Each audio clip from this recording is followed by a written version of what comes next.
যোৱাকালি আমাৰ ঘৰলৈ মানে দুজন সদস্য আহিছিলে। আনিছিলোঁ আচলতে, ইমান ধুনীয়াকৈ মৰম চেনেহ কৰি ৰাতিটো ৰাখিলোঁ। মই মানে এতিয়া কান্দিয়ে আছোঁ জানেনে।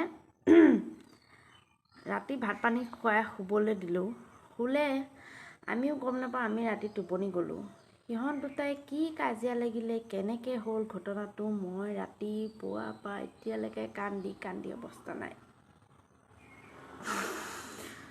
মানে এতিয়া ঘটনাটো মানে আমাৰ ঘৰতে হ'ল কাৰণে এতিয়া বৰ ডাঙৰ বিপদত পৰিছোঁ জানেনে। এতিয়া ৰাতিপুৱা চাইছোঁ বিচনাৰ পৰা সিহঁতে উঠা নাই।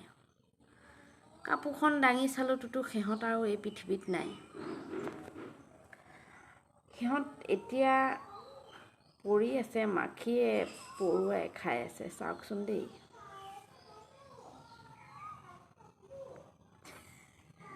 দেখা পাইছেনে সিহঁত দুটাক?